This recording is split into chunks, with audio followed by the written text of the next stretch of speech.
बिस्मिल्लाहिर्रहमानिर्रहीम। अस्सलामुअलैकुम फ्रेंड्स, आज के सऊदी अरब के ताज़ा तरीन गोल्ड रेट्स के साथ मैं आपकी खिदमत में हाजिर हूँ। आज इंटरनेशनल मार्केट में गोल्ड की कीमत में इजाफा हुआ है, इससे सऊदी अरब में भी गोल्ड की कीमत बढ़ गई है। आलमी मार्केट में गोल्ड की कीमत में $16 फी औंस का इजाफा हुआ है। $16 फी औंस के इजाफे के बाद अब इंटरनेशनल मार्केट में गोल्ड की कीमत $1850 फी औंस पर पहुँच गई है। चलते हैं आज सऊदी अरब में गोल्ड रेट्स की तरफ। आज सऊदी अरब में फी केजी सोने की कीमत है 2,22,949 रियाल।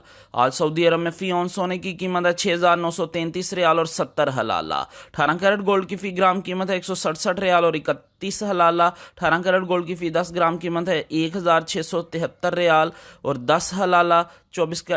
18 कैरेट गोल्ड की फी तोला कीमत है 1,951 रियाल और 53 हलाला। 21 कैरेट गोल्ड की फी ग्राम कीमत है 195 रियाल और 16 हलाला। 21 कैरेट गोल्ड की फी 10 ग्राम कीमत है 1,951 रियाल और 60 हलाला। 21 कैरेट गोल्ड की फी तोला कीमत है 2,276 रियाल और 29 हलाला। 22 कैरेट गोल्ड की फी ग्राम कीमत है 204 रियाल और 43 हलाला। 22 कैरेट गोल्ड की फी 10 ग्राम कीमत है 2,044 रियाल और 30 हलाला। 22 कैरेट गोल्ड की फी तोला कीमत है 2,384 रियाल और 51 हलाला। 24 कैरेट गोल्ड की फी ग्राम कीमत है 222 रियाल और 95 हलाला। 24 कैरेट गोल्ड की फी 10 ग्राम कीमत है 2,229 रियाल और 50 हलाला। 24 कैरेट गोल्ड की फी तोला कीमत है 2,601 रियाल और 47 हलाला। जी हाँ, 24 कैरेट गोल्ड की फी तोला कीमत है सऊदी अरब में 2,601 रियाल और 47 हलाला। इंशाल्लाह मिलते हैं अगली वीडियो में, तब तक के लिए अल्लाह हाफिज।